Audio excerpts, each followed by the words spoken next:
제가 우화 하나 들려드리려고 합니다. 훌륭한 한 나라가 있었다고 합니다. 좀 나라 이름이 어려운데요. 슈라라 펠란트라는 나라입니다. 예. 집들은 이 지붕이 빵으로 되어 있고요. 문과 벽은 꿀이 든 과자와 대들보는 돼지고기로 되어 있습니다. 울타리는 소세지로 엮여져 있어서 제각기 그 좋아하는 것을 언제든 먹을 수 있습니다. 자작나무와 버드나무에는 언제나 먹을 수 있는 빵이 달려 있었답니다. 잘 구워진 물고기가 냇가에 헤엄칩니다. 잡기 귀찮은 게으름뱅이라면 이리와 한마디면 그렇게 부르면 입 안으로 쏙 들어옵니다. 닭고기를 먹고 싶으면 입만 벌리면 날아다니던 닭고기가 구워진 닭고기가 입으로 들어옵니다. 해마다 돼지고기가 잘 자라서 구운 돼지가 되어서 돌아다녀서 언제든지 먹고 싶은 만큼 잘라 먹을 수 있습니다. 보석, 빵, 치즈가 땅에 널려 있습니다. 나무를 흔들면 돈이 마구마구 떨어집니다. 다 가고 싶어 하시는 것 같습니다. 누구든 가질 수 있기에 돈이 소중하지 않습니다. 이 커다란 숲에는 이 나무에 예쁜 옷들, 신발들, 모자들 걸려 있어서 돌로 던지거나 활로 쏘면 언제나 얻을 수 있습니다. 이 나라에서는 게으름은 피면 필수록 좋습니다. 한잠 자고 하품할수록 은금이 쌓입니다. 노름을 해도 돈이 들어옵니다. 더욱이 남을 골탕 먹이고 거짓말을 하는 사람에게는 큰 상금이 나옵니다. 이 거짓말은 이 나라에서 훌륭한 기술입니다. 학자는 예의범절을 몰라야 합니다. 일하기 좋아하고 착한 일을 하면 이 나라에서 쫓겨나고 맙니다. 게으름뱅이, 쓸모없는 이가 선거에도 나갈 수 있고 왕이 되어서 많은 돈을 챙길 수 있다고 합니다. 그러니까 놀고 먹을수록 신분 상승의 기회가 더욱더 생기게 되는 것입니다. 마지막에 이렇게 우화가 마무리됩니다. 그 나라를 가려면 어떻게 해야 하냐고요? 이 나라 둘레에는 아주 뜨거운 죽으로 된 높은 벽으로 그렇게 세워져 있었습니다. 들어가려면 먼저 죽으로 된 벽을 먹어서 다 헐어버려야 합니다. 이래도 여러분은 게으름뱅이의 나라에 들어가고 싶나요? 라고 이렇게 마무리가 됩니다. 이 우화는 독일의 루드비 베이슈타인이라는 이 작가의 우화인데요. 제목이 게으름뱅이의 천국 슈라라 펠란트입니다. 이 우화를 보면서 우리가 쉽게 결론을 내릴 수는 없지만 적어도 게으름에 대한 단면을 엿보게 하고 곰곰하게 한번 생각해 보게 하는 그런 우화라는 생각이 들었습니다. 여러분들 게으름에 대해서 어떻게 생각하십니까? 이러한 게으름을 통해서 이 나라에 살 수 있다면 꼭 들어가시겠습니까?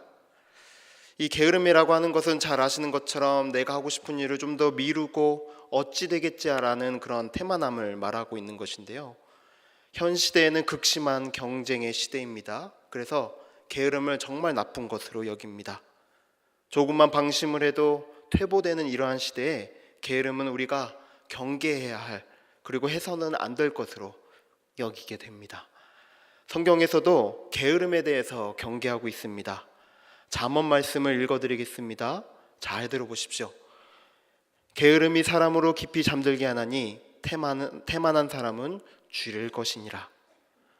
봄철에 밭 갈지 않는 게으름뱅이는 가을이 되어 아무리 찾아도 거둘 것이 없다. 반대 말씀도 한번 읽어드리겠습니다. 시편 128편입니다. 여호와를 경외하며 그의 길을 걷는 자마다 복이 있도다. 내가 내 손이 수고한 대로 먹을 것이라. 내가 복되고 형통하리로다. 이와 같이 성경에서는 게으름을 피지 않도록 주의하면서 다름질하길 권면합니다. 다름질, 여러분 잘 아시는 대로 순간적인 온 힘을 다해서 최선을 다해서 뛰고 있는 그러한 모양을 말하고 있는데요. 100m 육상 달리기에서 선수들이 열심히 달리고 있는 그 모습을 여러분들께서 상상해 보시면 될 것 같습니다. 사도 바울은 복음 전파를 위해서 강력한 권면을 하면서 고린도전서를 통해서 이렇게 전합니다. 고린도전서 9장 24절입니다. 운동장에서 다름질하는 자들이 다 달릴지라도 오직 상을 받는 사람은 한 사람인 줄 너희가 알지 못하느냐. 너희도 상을 받도록 이와 같이 다름질하라. 복음 전하는 일을 이렇게 다름질로 비유하면서 주님을 위해 열심히 달려야 할 것을 사도 바울이 설파하고 있습니다. 누구보다 빨리 달리기를 힘쓰면서 다른 사람과의 그런 선한 경주를 묘사하는 그러한 모습을 우리가 보고 있으면 이 바울의 표현이 참 아름답기마저 합니다. 그런데 사도 바울은 같은 장에서 계속해서 이렇게 말하고 있습니다. 그러므로 나는 다름질하기를 향방 없는 것 같이 아니하고 싸우기를 허공을 치는 것 같이 아니하며. 목표 없이 달리듯 하지 않는다라고 이야기합니다. 허공을 치듯 권투하지 않는다라고 이야기합니다. 정말 열심히 달렸는데 우리가 그 달리는 방향이 잘못했다면 여러분 어떻게 하시겠습니까? 정말 빨리 달렸어요. 1등으로 달렸는데 그것이 결승선이 아니라 그 반대 방향이라면 여러분 어떤 생각이 드십니까? 우리의 다름질이, 우리 일상의 다름질이 게으르지 않기 위한 그러한 몸부림이 잘못된 방향으로 가고 있다고 한다면 우리는 어떻게 해야 할까요? 정말 열심히 살고 있는데, 그렇게 열심히 달렸는데 너 우승한 거 아니야, 너 잘못된 길로 왔어, 이런 말 들으면 우리가 얼마나 허무할까요? 그래서 우리는 방향에 대한 점검을 해봐야 할 것입니다. 잘못된 방향의 다름질, 이것은 우리 일상에서 무엇을 뜻할까요? 이 경쟁 체제에서 우위를 점하고 승리와 성공을 쟁취하는 그러한 태도는 아닐까? 다름질의 중요성을 폄하하는 것은 아니지만 이 세상의 경쟁에서의 그 승리와 쟁취가 우리 인생에서의 가장 큰 목적이 된다면 우리는 그것을 잘못된 방향으로 가고 있는 것은 아닐까라고 생각해 봐야 할 것이고, 우리가 더 소중히 여겨야 할 덕목은 무엇인가 한번 곰곰이 생각해 봐야 할 것입니다. 그러한 곰곰이 떠올려 보는 생각 속에서 제가 여러분들께 또 같이 생각해 보고자 하는 것은 그냥 게으름이 아니라 영적인 게으름입니다. 여러분들께서는 영적인 게으름을 보통 게으름과 어떻게 구분시키실 수 있을 것 같으세요? 예수님의 달란트 비유 있습니다. 잘 아시는 비유죠. 한 달란트 받은 종이 주인을 실망시킬까 봐 무서워해서 이 달란트를 어떻게 했죠? 땅에 묻었습니다. 어떤 최선의 노력도 없이 주인이 돌아오자마자 이 종은 달란트를 꺼내서 주인에게 드립니다. 그러자 주인의 호통이 날라옵니다. 이 악하고 게으른 종아, 무익한 종아, 너가 조심조심만 하고 나를 위해서 최소한의 노력도 하지 않았구나. 하나님을 향해서, 그리고 하나님을 위해서 아무것도 하지 않는 것, 그것을 영적 게으름이라 합니다. 하나님 만나려고 하지 않고 찾으려고도 하지 않은 채 뒤로 피일차일 미루는 것, 그것을 영적 게으름이라고 합니다. 경쟁사회에서 우리가 보통의 게으름은 잘 알아챕니다. 하지만 영적 게으름을 알아채기는 참 어렵고 돌이키기도 쉽지 않습니다. 왜냐하면 그러기에는 이 시대가 너무나 바쁘기 때문입니다. 일상이 분주하고 또 마음도 바빠서 시간을 통제하고 효과적으로 쓰려는 그런 문화가 지금 우리에게 가득합니다. 우리가 나름 노력도 하고 열심히 하려고 하는데도 불구하고 올바른 방향의 방향 감각, 진리의 목마름, 인생의 의미와 또 그러한 고민들, 사명과 소명, 사랑의 실천의 갈망보다는 우리에게 주어진 것, 해야 할 것, 여기에만 집착하는 것이 영적 게으름일 수 있다라고 말씀드리고 싶습니다. 이 시대에 하나님을 찾고자 하는 그러한 시도는 놀라우리만큼 게으릅니다. 우리가 다시 오늘의 본문 함께 주목해서 보고자 합니다. 데살로니가 후서 3장 6절은 이렇게 말하고 있습니다. 게으르게 행하고 우리에게서 받은 전통대로 행하지 아니하는 모든 형제에게서 떠나라. 이 사도 바울이 이렇게 말한 것과 같이 어떤 형제들이 게으르게 행했고 전통에 따라서 행하지 않았던 모양입니다. 여기서 말하는 전통이 무엇일까? 이 NIV 번역으로 보면 전통은 teaching, 가르침을 뜻하고 있습니다. 예수님께서는 그 공생애 때 장로들의 전통을 거부하셨었죠. 그러니까 본문에서의 전통은 예수님이 거부하셨던 이 유대인들의 전통이 아니라 예수님의 가르침으로부터 시작된 사도들의 전통이고 가르침으로 볼 수가 있습니다. 실제 예수님으로부터 그 가르침을 받아서 교회에 그 가르침을 전달해줬던 그 역할을 했었던 것이 사도들이었고요. 그 사도들은 그러한 독특한 특권을 부여받았었습니다. 이러한 전통의 전달은 신앙의 사람들을 통해서 계시를 주시는 예수님 당신이 직접 이루어 가심을 내포하고 있습니다. 그러니까 이 사도 바울 당시에는 예수님의 가르침에 대한 그러한 올바른 해석보다는 다른 해석을 하면서 다른 전통에 빠졌던 사람들이 많았었던 것 같습니다.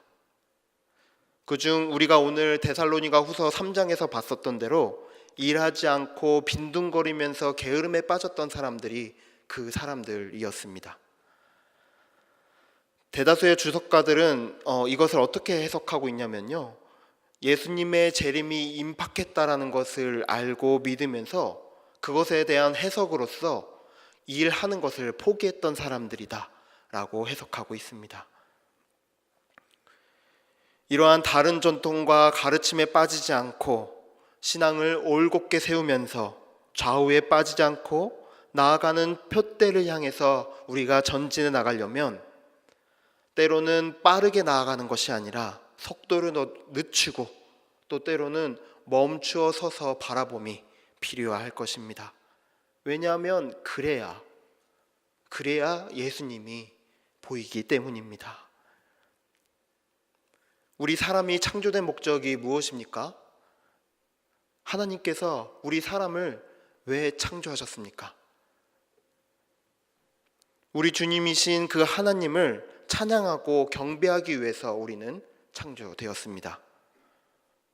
궁극적으로 우리는 창조된 목적에 맞게 살아야 잘 살 수 있습니다. 이를 다른 말로 표현하면 어떻게 말할 수 있을까요? 하나님을 찬양함이 우리의 삶의 방식이 되어야 한다라는 의미입니다.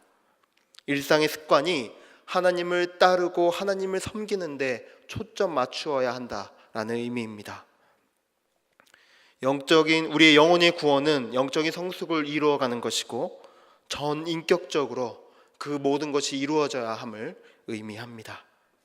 하지만 잘 아시는 대로 영적인 성숙, 전인격적인 발전이 너무나 어렵다는 것을 저와 여러분들 다 너무나 잘 알고 있습니다. 왜냐하면 일상에서 그 모든 것들 우리가 경험하고 있기 때문이죠.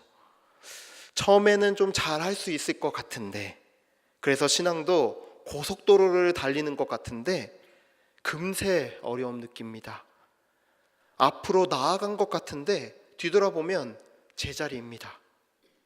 그러다 보면 우리가 영적 실망에 이르게 됩니다.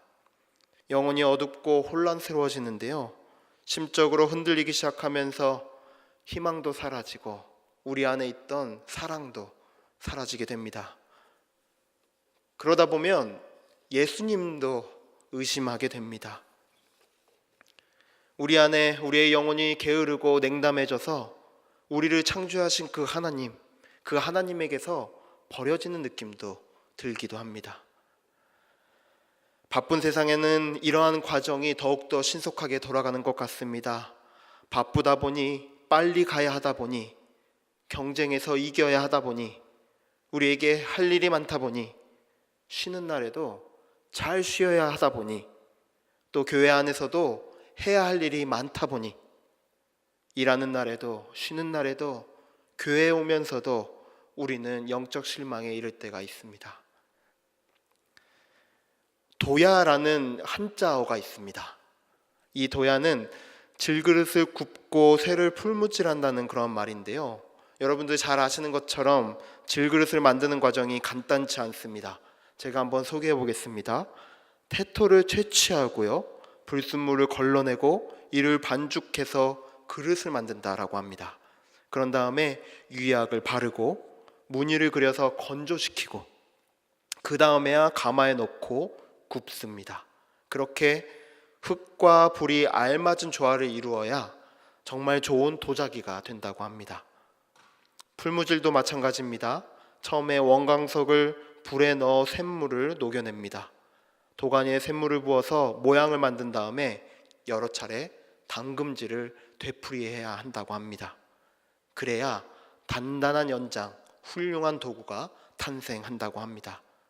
그러니까 이렇게 도자기 하나 만들고 연장 하나를 만들기 위해서는 피땀과 정성이 담기지 않고는 그렇게 만들 수 없다라고 이야기합니다.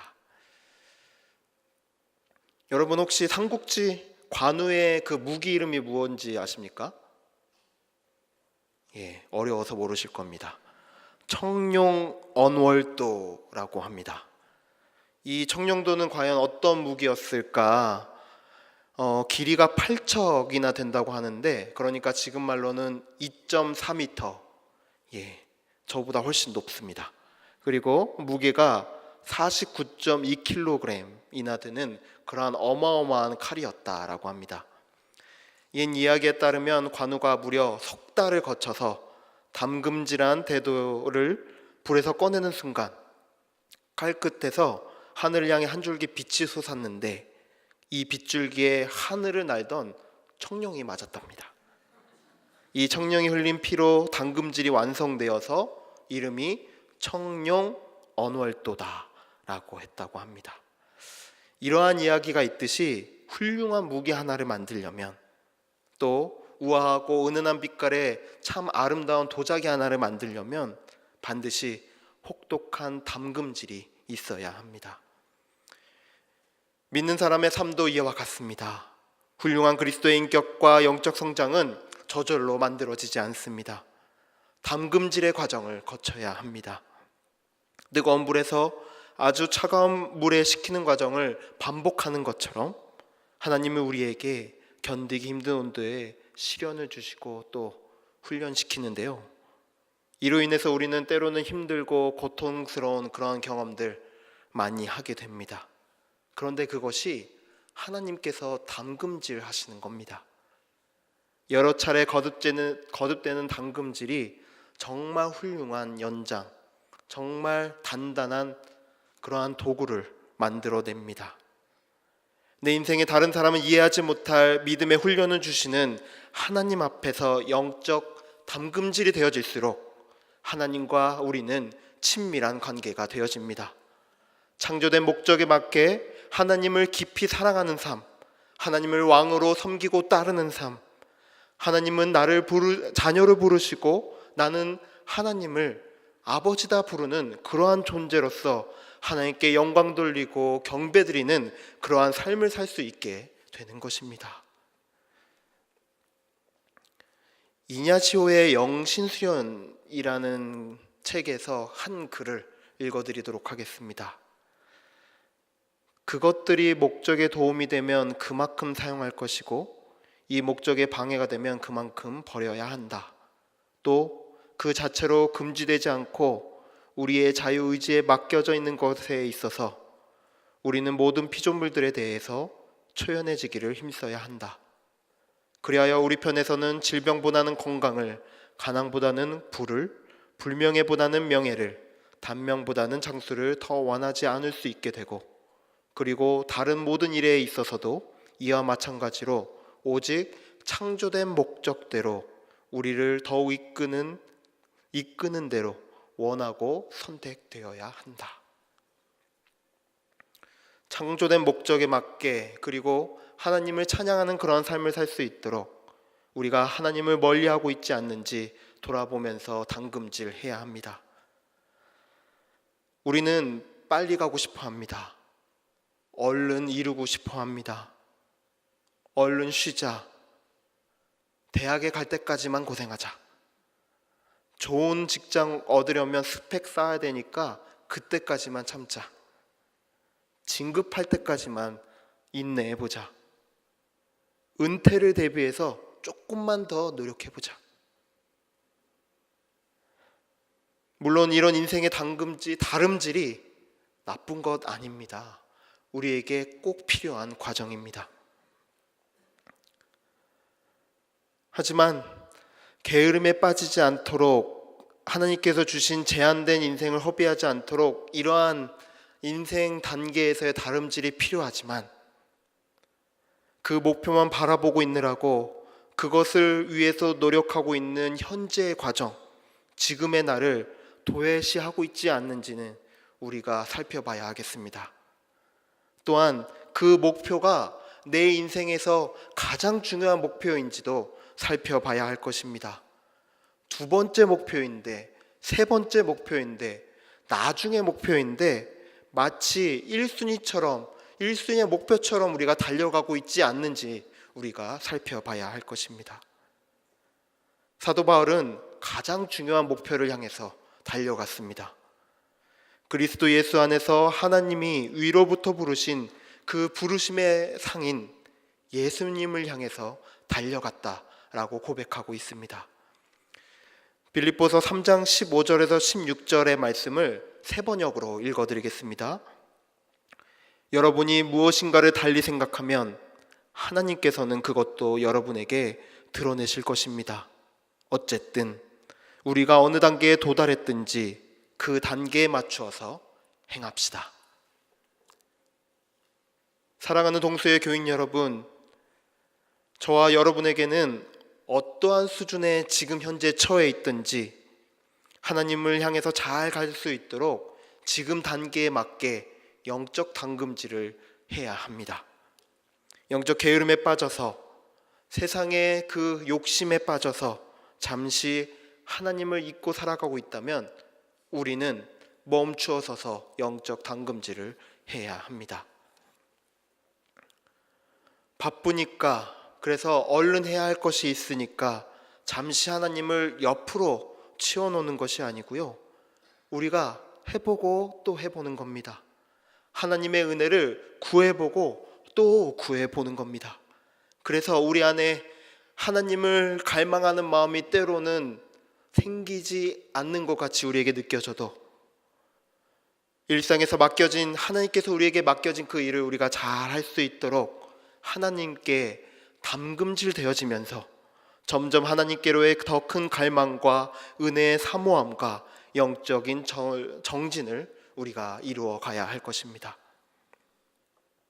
그런데 한 가지, 저와 여러분이 영적인 담금질을 잘 하고 있는지 우리가 어떻게 알 수 있을까요? 내가 내 자신을 보면 그렇게 옳은 방향으로 영적 담금질을 잘 하고 있는지 분별할 수 없을 때가 참 많이 있거든요. 그런데 다른 사람이 나 때문에 어떤 영향을 받고 있는지 보면 우리가 깨달아 알아갈 수 있습니다. 교회 공동체를 어지럽게 만드는 일들, 그래서 사람들에게 폐를 끼친다는 건 다른 말이 아니라 그 사람의 마음을 아프게 하는 일들이 생긴다면 우리가 잘못된 방향으로 다름질하고 있는 것은 아닌지 살펴봐야 하겠습니다. 열과 성을 다해서 열심히 일했는데, 정말 최선을 다했는데도 불구하고 공동체를 어지럽게 한다면, 그래서 사람을 힘들게 했다면 열심히 일하는 게 우리에게 무슨 소용이 있겠습니까? 그래서 오늘의 본문에서도 이에 대해서 말을 합니다. 데살로니가후서 6장 9절입니다.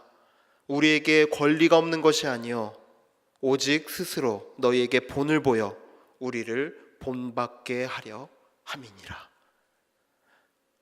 바울이 본을 보인 것은, 그렇게 부지런한 본을 보인 것은 공동체를 위한 것이었습니다.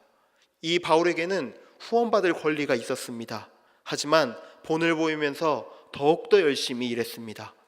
게으름에 빠져 일하지 않고 예수님의 길과는 전혀 다른 방향으로 가고 있는 사람들에게 당장 방향을 바꿔서 예수님의 길로 가라 라고, 그리고 그 가르침에 합당하게 일하라 라고 명하고 있습니다. 우리는 주님을 향해서 다름질해야 합니다. 하지만 방향이 잘못되어서 내 잘못은 없는지, 그것으로 인해서 다른 사람이 다치고 있지는 않는지 바라보면서 우리는 때로 멈춰야 할지 방향을 바꾸어야 할지 결정해야 할 것입니다. 그러니까 우리가 올바른 길로의 다름질을 해야 하고, 이것이 사람들을 따르게 하는 믿음의 본을 보여야 하는 그러한 당금질을 해야 한다는 것입니다. 이제 마무리 하려고 합니다. 제가 마무리 짓기 전에 함께 노래 하나 들어보려고 하는데요. 한글날에 대한 관련된 노래입니다. 어제 저희 한글날이었죠. 예. 한글날이 벌써 몇 돌이나 됐는지 아십니까? 네? 예. 대충 맞는 것 같습니다. 572돌 됐답니다. 예. 한글이 탄생한 지 오래됐으니까 이 정도 됐죠? 예.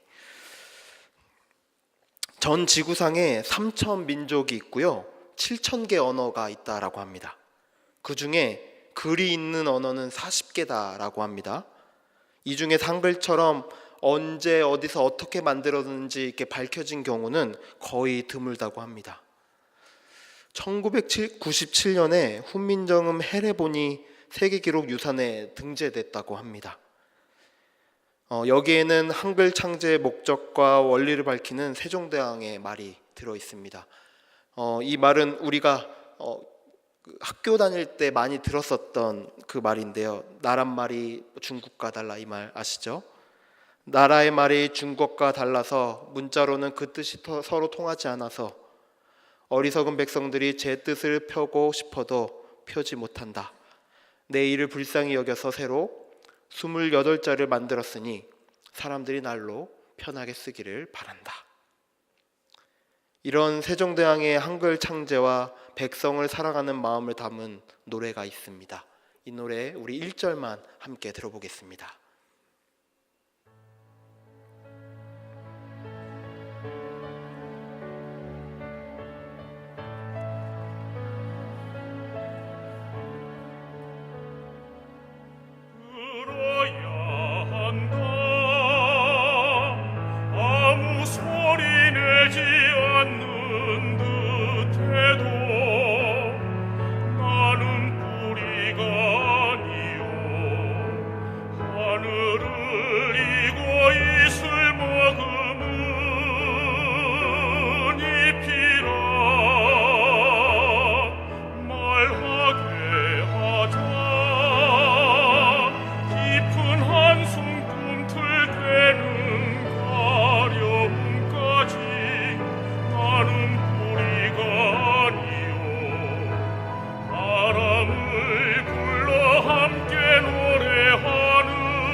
꺼주시면 됩니다.